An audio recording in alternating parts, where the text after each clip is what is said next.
Hey, how's it going? It's Tim Brown, and this is the Hook Better Leads podcast. I'm here with Heath Hicks of AVCO Roofing, Catch-All, and Roof Warrior. How you doing, Heath? I'm doing pretty well. How about yourself? Doing very well. We're talking about how to find high-margin jobs and stop doing the rest. Yep. Before we get into it, time.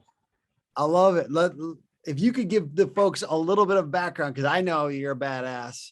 For those of you who don't know Heath, if you could just give a little bit of like a high level of why they should listen to this podcast.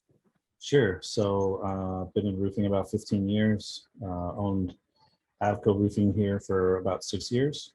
And we went from 0 to 31 million a year in 5 years, did about $100 million total in those 5 years. I've had up to like 60 or 70 reps at a time. We work across 3 states. We have a residential division, a real commercial division with a service department that has in-house production and all that. So we're a real roofer. We're not just a sales company. We do the real side of roofing as well, full sheet metal shop, all that stuff. So we've grown a lot in maturity and complexity as we've started out as just a sales company and then ended up kind of in the seat of a real roofer, you know? So I love it, in man. that process, I invented the catch-all, just trying to solve the problems of frustrated customers over trash and nails in the yard. Now that's its own whole thing. It's doing really well in the industry and kind of raising the bar, which is really fun. And now I've always enjoyed the mentoring training part of it more than anything. Like I don't actually really care about roofing all that much. I care about people and their trajectories and success and all that. So mentoring and training has always been a part of it, whether it's just the local roofer down the street that would come hang out for, a few hours, or if there's been, I don't even know how many roofing companies now have come to our headquarters and just hung out here for a day or 2 or 3 just to see how we do stuff. So we've made an official channel to do that called Roof Warrior. We have a online training platform through Sales Transformation Group. And then we have a live training event that's a week long where we train your reps, and your sales leaders up to, a higher level of sales and execution, So I do a lot of stuff. Badass. You are a busy man. You're a busy man. So how do, I'm going to flip this first question on its head. It's like, how do these high margin jobs find roofing companies? Wow. Yeah. Who are these people and what are they doing to find a roofing company when it's time? Yeah, well, so, you're going to get 2 main approaches to customer acquisition, whether that's being visible, being known, top of mind awareness, being found in searches, things like that for a customer who has a felt need. That's one type of customer. Another type of customer is going to be someone who doesn't know that they even need a roof or that they have real problems or they have storm damage. And then we go in and create relationship and educate the customer. So for us on the high margin jobs, we kind of hunt them down. We have leads that come in from a lot of different sources, but the high margin jobs, we're hunting those. And we're going to go find that customer. We're going to find that neighborhood. We're going to knock on their door. We're going to build a relationship with them. We're going to build a relationship with the neighborhood where we want to work. So we do both sides. We take leads and we generate leads. But most of my successful reps also hunt. So you kind of have the farming mentality and you have the hunting mentality. And, you're going to farm a community with your brand awareness and your long-term reputation, et cetera. But you're also going to train hunters. So the company farms, but my reps are mostly hunters. So they're out there finding the specific jobs that they want. So that we're not too dependent on one or the other, but we do a lot of door to door. That is kind of the core of like our culture and the way that we do it. Yeah. We don't want to wait. We don't want to have to wait for leads to come in, although we want to generate leads, obviously, that equal money, but we don't want to have to wait for that. I certainly don't want reps who don't know how to generate leads. If the leads stop coming in for whatever reason, I want them to be able to continue to find them.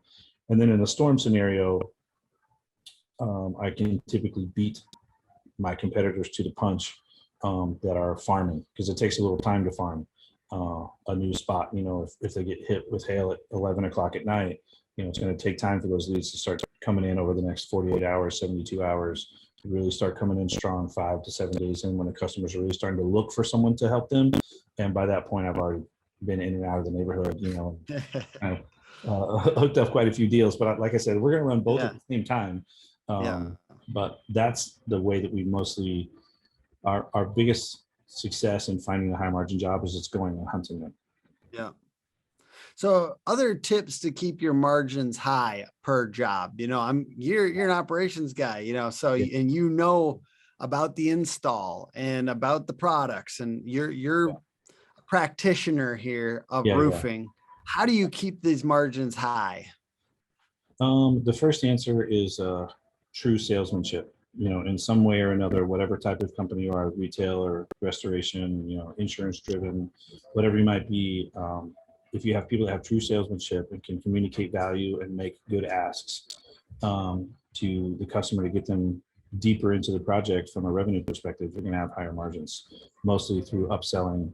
Also through, if it's an insurance driven job, just realizing the other parts of the roof that really need to be replaced, whether insurance pays for it or not, I don't actually care because it needs to be done. Every job we do gets a new chimney flashing. End of story. I don't care whether insurance pays for it. The customer is going to pay for it because it needs to be done. It's a part of a roofing project, and that mindset internally, as well as having salesmen, that have some sales ability to communicate that and make that ask, keeps our margins higher. Just in the last, we've been measuring it really close for the last 24 months, and we've increased our average margin by 7% over the last 24 months by just allowing our mindset to change one little piece at a time. And I bring up chimney flashings because that was one of them. We used to do chimney flashings if the insurance paid for it, because we were of the perspective that most people are only going to pay their deductible. But I get that even that for some people that are listening to this is a giant jump, because a lot of people that listen to this may not even collect all the deductible all the time. Maybe they get it when they think they can, and other times they just kind of give away half of it, or they give away a few line items or whatever, however they're going to do it. We don't have any folks that are giving away the deductible. Listen to this. If you do, no, just kidding. I'm messing with you. Yeah, well, there's creative ways to do it. And sometimes honestly, when I started out in roofing, I didn't even know that I was eating the deductible. I thought I was doing something different. I didn't know that functionally I was really doing the same thing. It took me years of just constant training and exposure to bigger, more successful companies to understand how they do it. And so, we made a change 3 years ago where we're like, we don't care whether the insurance pays for it or not. Every roof is getting a new chimney flashing, because chimneys were our number one leak call. Our number one warranty call was around chimney flashings. And I just said, listen, it's actually cheaper just to replace it than it is to get callbacks. Let's just replace them. And then once we realized, well, we're going to replace them, then we're like, well, wait a second, somebody needs to pay for it. We shouldn't be doing it for free because the roof really needs it. And so, yeah, we'll ask the insurance company in a stronger way with more documentation, more, a better reason to ask for it. But then we realized, well, if they don't pay for it, it still needs to get paid for. So we're just going to tell customers, hey, as a part of your roof, you need a new chimney flashing. It's $375. And, we're going to try to get it from insurance, but, this is what we need to do on the roof. And we just kind of assume the sale and roll on through it. And every customer pays for it in one way or another, because we really do replace it. So it's fair and reasonable to want to get paid for it. But that right there, just increasing, $375 average across every job, makes a difference throughout a year, especially when, we might do 1,000 roofs a year. and it's a notable number. And so we've just kind of inched up over the years, like realizing, oh, we need this, or we need that, or here's a better way to sell this, here's a better way to offer that. And so we don't let customers get through the experience without getting educated on that stuff and getting an opportunity to, invest some of their own money into the roof to make it a better quality roof. Absolutely. I think like when you're early business, right? You're in those first couple million, you're a little scrappy. You got to do what it takes to win over the other guy. And then time passes. You're not that little scrappy guy anymore. Totally. Like let's say a lot of our customers, like $6-7 million range or something like that. You're sitting there. What are you still doing that's not required at a real business level? Like you're a real business now. You don't have to give away the farm on every sale. Totally. You don't have to sit there doing silly stuff. So there's just kind of like sometimes taking a look at what you're giving away for free, or you're doing really cheaply because you assume they don't want it, Yeah, well, and there's an assumption too in a lot of sales guys' mindsets that like, hey, I really need this job. I don't want to let this customer go. And so when you walk into a sales opportunity with that mindset, like, hey, I really need this customer, then they're driving the ship. You work for them at that point. And it's difficult to get the upsell. It's difficult to keep a high margin job because they're going to ask for this for free or that for free or a discount on this. Or can you go ahead and do this since you're here, just throw that in, or however they word it. And when you're desperate for the job, you're going to say yes.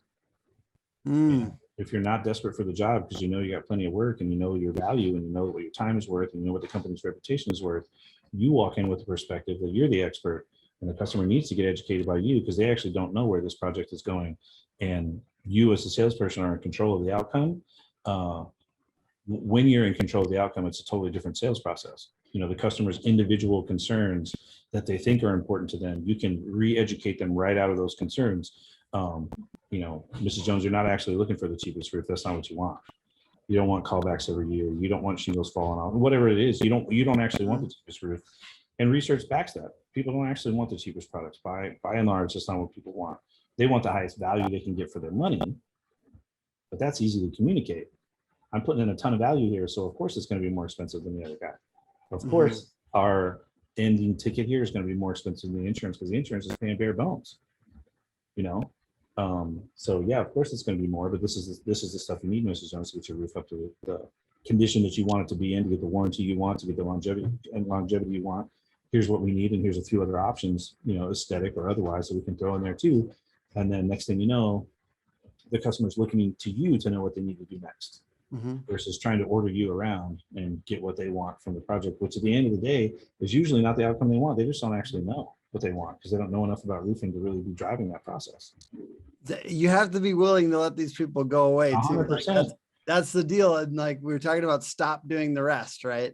So Oh, totally. There's a lot of turned down business, I'm guessing, from your Yes. company. And I just talked to a job. Yeah. I just talked to a job today. One of my sales reps came in and said, hey, I went to this customer's house, gave him an estimate, and found out we're one of 6 estimates.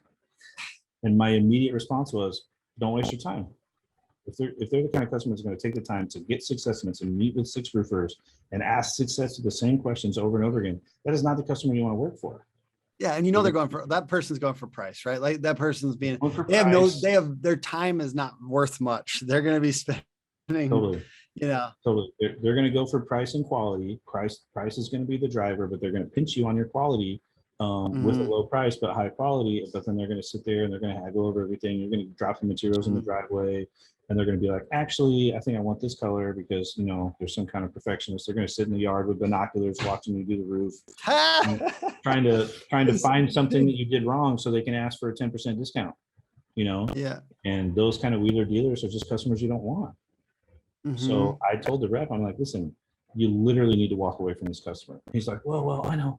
But he had that, he's kind of a newer rep. So he's like, man, I really need some jobs. I want to get my numbers. So he continues to tell the story, and every story point is another red flag. You know, yeah, it's another red flag. This is a customer you don't want. And I said, what you need to do is you just say, hey, listen, I know that you're driven here to find the best deal that you can. It's never going to be us. It's just not going to be us. So we don't feel like we're the right company for you. We're really focused on quality and experience, and that makes us more expensive. And so if you're really looking for like bottom dollar, but you still want to get some cool, you know, bells and whistles in your roof or whatever, I understand that, but we're just not the company for you. And I told him, like, if you turn them down, I guarantee you, if you would have been their choice, they'll call you back. You probably would have never been their choice. They're not going to call you back. Yeah. Just get out of the deal. Stop wasting your time. And how do you get into that mindset originally, though? Because there's a lot of roofers out there, and I know, you know, because we talked to so many of them, and a lot of, you know, we've had a little less luck with the 1-2 million guys. So we're, you know, a little bit more often in the 3s and 6s and 7s that purchase what we have. Yeah. But, you know, those guys are in that early part that gets stuck, and I cannot let one job, like I got to pitch hard. But you and I both know when you walk away, when you can walk away, you should close more deals. So how do you get that shift going in your mindset? Are you sick of what passes for leads these days? What's wrong with share leads or Facebook ad leads? Yeah! Not much, unless you want to be the lowest bidder on every job. I wear a lot of hats, but search engine marketing and website, I've passed off to a Google specialized team.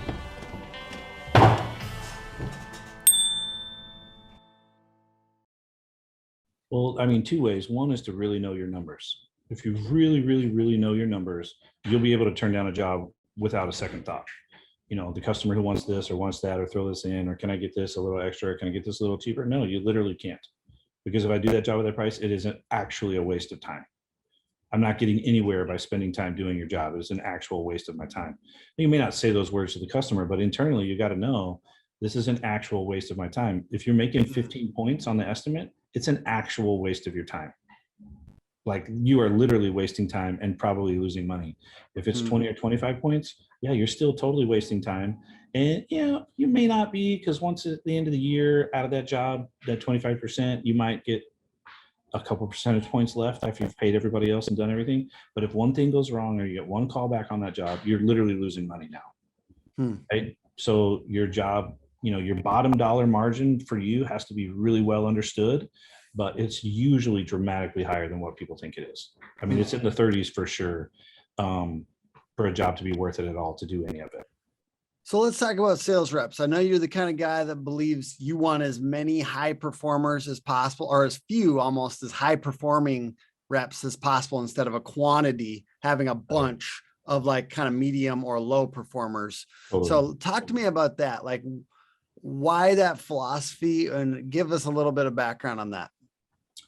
Well, from a team culture atmosphere, I want people that are motivated, educated, skilled, that can add to the team experience. The guy who's just limping along all the time, has the woe is me attitude. His wife always hates him. He can't ever pay his bills. His truck is always breaking down, and he never has enough money because he can't sell enough. That guy's just draining energy from your company. Whether it's your sales reps around them, usually the sales leaders spend more time dealing with those people than the guys that are on point. Those guys don't need a ton of support. Usually once they've got enough experience there, they're out and off to the races, and you hear from them, once a day maybe. But the guy who's low as me, you hear from him all the time, and it's always a problem. There's always a big thing. They always When do you cut? When do you cut a sales rep? Yeah. Well, when do you cut them? I mean, for us, we have a minimum of sales required for a year to be on the team. And we break that down by the month, week, and day. And we measure by the month. If you're short 1 month, hey, we're going to call it out and be like, hey man, you got 1 month to get back on track. Otherwise, this isn't the job for you. And if they run at the end of their second month and not on track, we say, hey, you need to go find a new place. And I mean, our minimum to, be on the team isn't dramatically high, but it's not low. You have to actually be working to get it. Like, can you throw a number out there? Because I think people would want to know, but if you don't want to, that's fine. No, it's not that I mind. It's just, it's going to be very different for different markets, because where we're at here, $500,000 in Minneapolis would be 800,000, maybe $1 million.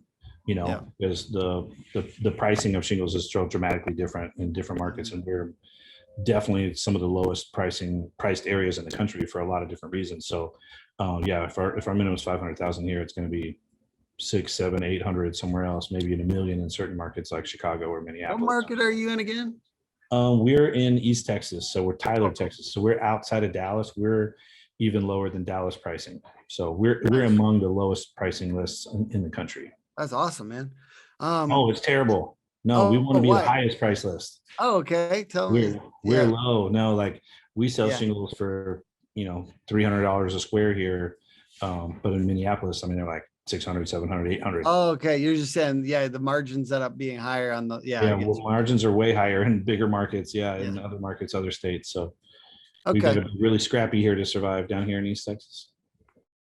All right. I like how I didn't know that. Okay. So we talked about when to cut a sales rep. How do I know when it's, let's say I'm a roofing company, or I'm not, but how do I know if it was my fault or it was their fault, because you have to make pretty intense decisions about these people's lives, and it feels heavy at the time. So is it my fault? Is it their fault? Yeah. Let's back to that question, the one you had of when to fire a sales rep. Let's talk about this. This will make it clear. What's the cost of keeping the low performing rep? Big drain on energy and time from your leadership or for you. A bunch of low margin jobs, because they're never the greatest salespeople. Their jobs are the least worth the effort. They have the most upset customers. They generate the most negative reviews and lawsuits. It's just generally a ball of negativity, And so keeping them around long term is going to cost you a lot more than you would ever gain by keeping them for another month or another season, or give them another shot to make it through the year. Just cut them. because it's not doing them any favors and you're hurting all the people that are around them in the company. The cost of keeping a low performing rep is usually pretty high. So just cut them, move forward. We got excuses, man. Yeah. I'm a business owner. Got excuses for these things. I'm gonna put it off if I can because it's uncomfortable. Yep. Maybe I'm a nice guy. Yeah. Oh, trust me, I suffer from that. I still wrestle with it. I am generally a nice guy and I hate firing people, but I just saw the long term. I'm just saying, like, how do you get over that? Like, what is what are your mindset? Like, what helps you know that you got to do it and you got to do it It's soon? really the right thing for them. And it's really the right thing for everybody else here. Yeah. The office staff hates dealing with those people because they never know how to do the process. They're always behind. They never fill out their forms. They never turn in their photos. They never collect the check on time or whatever it might be because they're just not practiced and well-versed. They're not good at pitching. You don't want to give them leads because they're not good at pitching when they get there because they've only pitched 5 people in the last 2 weeks, versus an active rep is pitching 40, 50 times in the same time frame. So it's really best for them long-term if they find another place where they can be successful. It's really best for you in your company if you can move them along sooner rather than later. But it's just seeing the long-term outcome and then put on your big boy pants and making the hard decision, The next question. What about training? Yeah, it was basically like, when is it my fault? When is it their fault? So like, what about if I'm not giving them training or I'm not giving them what they need? Yeah, so my fault versus their fault, it's always your fault. That's how you got to approach it. If the sales rep failed, it's always your fault. Whether it's your recruiting, onboarding, hiring, training process is poor, or any one of those steps, you're taking in too many resumes, you're doing too many interviews, you're allowing too many people too far in without pre-qualifying them and then cutting them out. You're letting them get too far in the process, then you don't want to tell them no. So you're like, okay, well, they seem like a good person. Let's give them a shot. No, they're the right person or they're not. You should have known it already and you should have made the cut already. In the interview process, evaluate whether this person is good for the job or not. So I think it's always your fault because you guys do a lot of internal training though. Like, so you would be pretty confident in your decision because you did what you could to get them trained up. Yeah, I would say yes. I mean, we're certainly not perfect at it, but we put a lot of time and effort into it because if I bring somebody in, I want to keep them and I want them to be successful. But getting back to like my fault versus their fault, the reason it's always my fault is because I can control that part. I can fix the deficiencies on my side. Even if it really was only 10% my fault, 90% their fault, I can get better at the 10% of stuff that I wasn't great at. I can't do anything about who they are and how they perform and what's going on in their lives.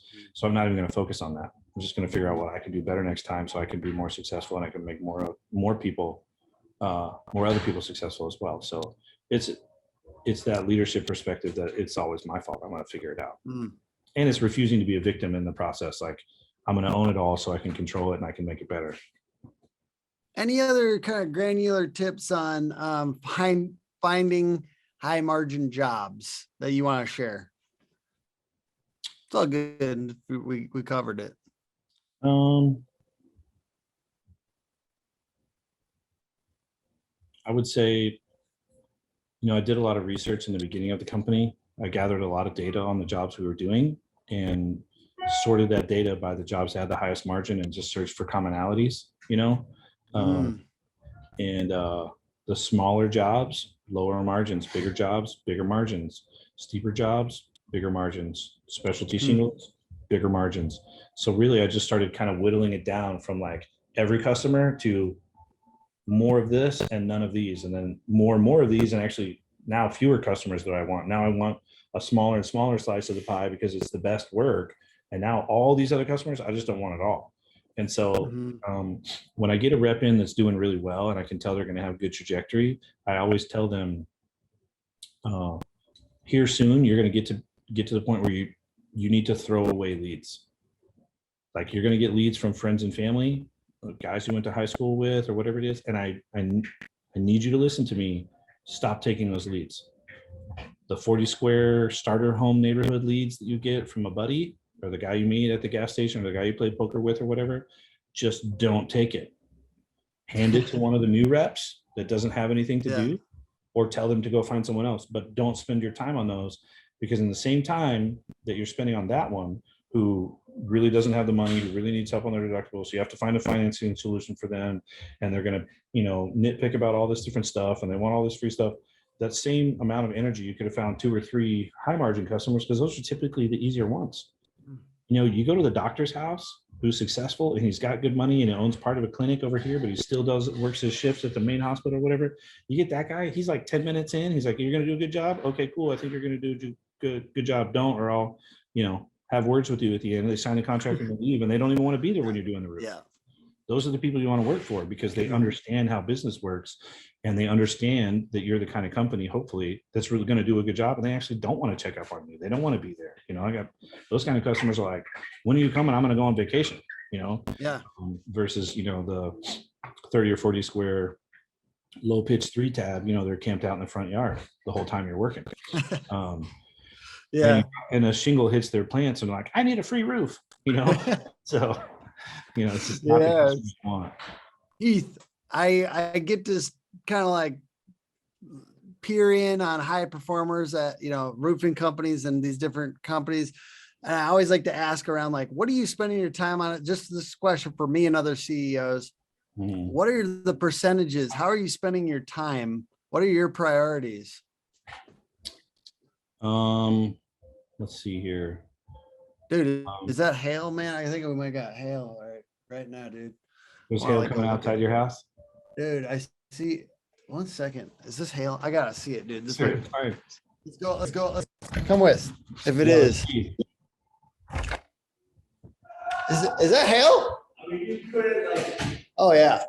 Oh yeah. Let's see. Oh my God, dude. Oh dang. Oh, Minnesota just got blessed, bro. Oh, nice. Bring that down here. Send it down here. What's that? I said send it down here. Yeah, it's little. Oh, dang. Anyways, this is our office. Nice. We're doing an interlude of a virtual tour. The Roofer's Paradise, Minneapolis now, I guess. Yeah. Sorry, I just thought that was funny because like I haven't like seen that a lot. Yeah. Just outside our office. All righty. Well, it's so funny, man. This not to attract people to Minneapolis or anything, but it's been an interesting spring. All your other roofer friends are like, shut up. Yeah, I know. I got like that's the one thing where I'm like, God, I'm used to running about this. But yeah, Heath, sorry, you were saying the kind of the as you spend time on stuff. How are you splitting out your priorities? You know, like there's management, there's hiring, there's sales. So like, how are you splitting up your time as a high performer CEO? Well, it's going to sound like I'm cheating, but I have really worked myself into the actual CEO role. So I don't have day-to-day duties like that. My job is vision, strategy, communication, decision-making, inspiration, things like that. So I don't have any deliverables that are attached to my role. Love it. So yeah, it's going to sound kind of like I was cheating, but if we go back, I think, yeah. What would you say? Like, let's say, when did that hit?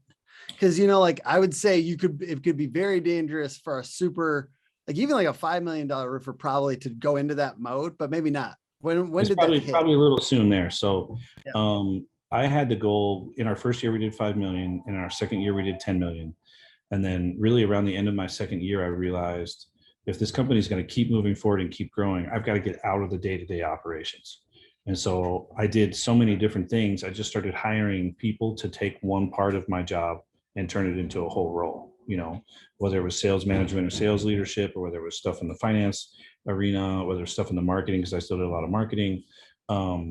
And really, I just slowly replaced myself with the goal of, by the end of year 3, being out of any day-to-day operations. Because I needed to be able to sit up in the crow's nest and really see where the company was going and chart out a path ahead. And it's hard to do that when you are in a seat somewhere performing work, you know, getting work product that other people need. And I, just realized that I had to escape that. So there was a point getting close to year 3, the biggest. What was sorry, can you do revenue when you hit it? Like what revenue point? In the second year we did 10 million. Oof. And then in the third year, Damn, bro, you went quick, dude. You went quick. well, we went 5 million, 10 million, 20 million. So the end of the year 3, we were at 20 million.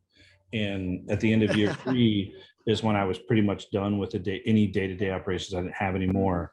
And about 2.5 years in, I remember I took the ladder out of my truck, and that thing had been rattling around on the back of my truck for about 10 years at that point. So it was kind of weird, like, I'm like, am I not a roofer anymore? Because I'm not going to carry a ladder and I'm not going to climb roofs. But I realized that if I was climbing a roof at that point, I needed to have like at least 2 people with me that are learning what I was doing so that I would never have to do it again. And so it was a matter of discipline, and I wrestled with it for a few weeks when I realized I needed to do it because I just felt weird. But I just realized the company needed me to grow forward and change if it was going to continue to grow. So I remember I took my ladder out and I literally gave it to one of the reps because I'm like, somebody else needs this ladder and I need to never need it again. And I've never carried a ladder since then. And what's funny is the other day I needed to get on my roof to get a ball down for my kids. I literally don't even have a ladder in my house anymore. And as a roofer, that's the weirdest feeling. Like I literally don't even personally own a ladder or have one now. But replacing yourself, if you've got enough revenue, is going to be important. But it's a long process, to replace yourself. And your company really has to be able to support it and benefit from someone in an actual CEO communicator type role. But I noticed too that as I was making decisions for the company and I was still also performing those decisions, there's this weird weight or tension that you feel when you make a decision to start a new initiative, but you also have to do it. Sometimes you don't make the decision you could or should make because you don't want to actually do the work to get it done because you don't have enough energy or time to do it. And I realized that pretty quickly when it started happening because I was just out of time and out of energy. I'm like, man, 6 months ago, I would have been all over this idea. And I'm realizing, like, sitting here at my desk, realizing, like, I just don't have enough gumption right now to do that.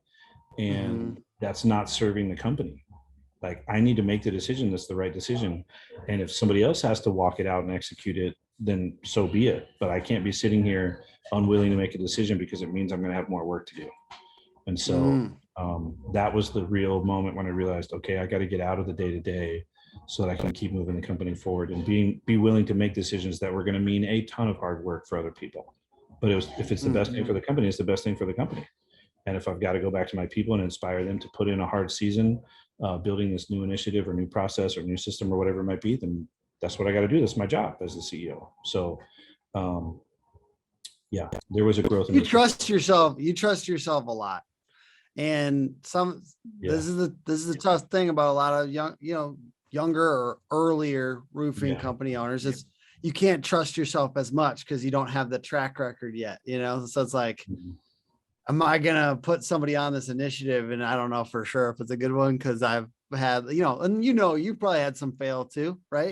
There's a lot of failed initiatives, so it's just kind of like it's sure learning. It's learning how to trust yourself though. It's like that's the dilemma of the early business owner, those first 5 years or whatever. I would say if you're a typical entrepreneur, you're typically going to believe yourself or believe in yourself. That's why you took the risk to do what you're doing. But if you're an entrepreneur and a visionary like me, I don't have a lot of shortage in confidence in my ideas, knowing that there's caveats there. I know that most of them fail or a lot of them fail, and I'm okay with that. I'm actually okay with failure. I tell my people I hire, like, I don't care if you fail.